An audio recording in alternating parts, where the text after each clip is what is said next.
World War II was over. Celebration in the streets of America. Troops welcomed home as heroes. But it would not be long before the next generation would be heading to another unfamiliar land. The Korean Peninsula, once ruled by Japan, now divided into two countries by the winning allies who were fighting for control. The North, occupied by Soviet troops, joined soon by the full force of the Chinese. The South by Americans like Arnold Maroff, who quickly discovered this was more than just a war of words. Well, the fact that it wasn't recognized as a war, they called it a police action, and that kind of ticked me off because I saw what I saw over there. I don't know what else war is. Arnold was leading a scout patrol as the Chinese were pushing Americans back.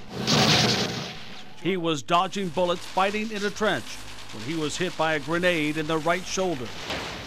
I get a lot of pain. Fighting for his life, he tried to get back to what was left of his unit.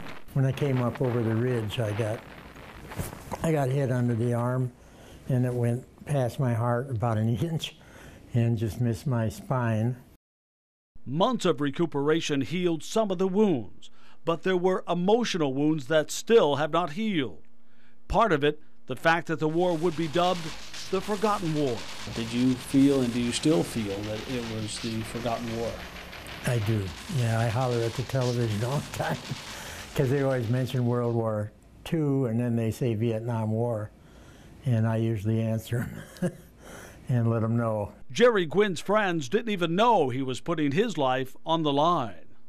When you son of a gun were good, they ain't seen you for a while. They didn't even know you were born. It's that kind of a thing. No big welcome home or anything like that. When I came back, I found people who didn't even know there was a war on. Curtis Pilgrim was awarded the Bronze Star for Valor and the Purple Heart after he took 12 pieces of shrapnel. The patriotic American, too young for World War II, fought to get back to his friends on the battlefield and do his part to finish the mission. We all felt very sorry for the Korean people. The whole country was rubble, flattened, refugees everywhere, all these little orphans running around.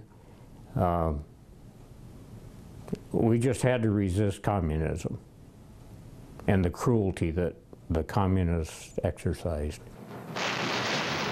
But while they were fighting and their friends were dying, America as a whole, weary of war, enjoying our last victory, put Korea on the back pages of newspapers and of our minds.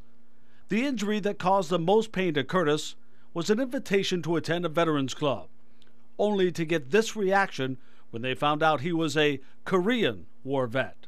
They said, "What the blankety blank did you guys do? Why couldn't you have won your war? How did you let America down?"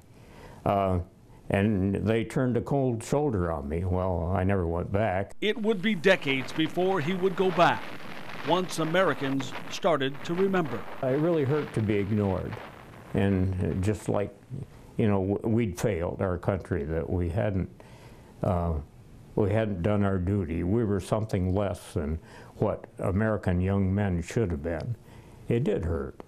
And it hurt all of us. You don't feel like that today? No, I don't. No, I don't.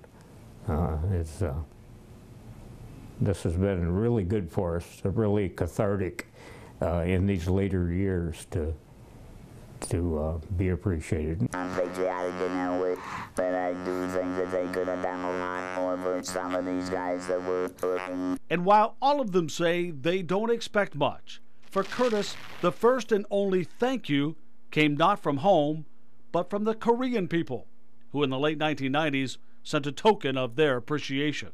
We really need the recognition, not so much so we can go around and blow about what we did, but just being appreciated for what we did, that's all.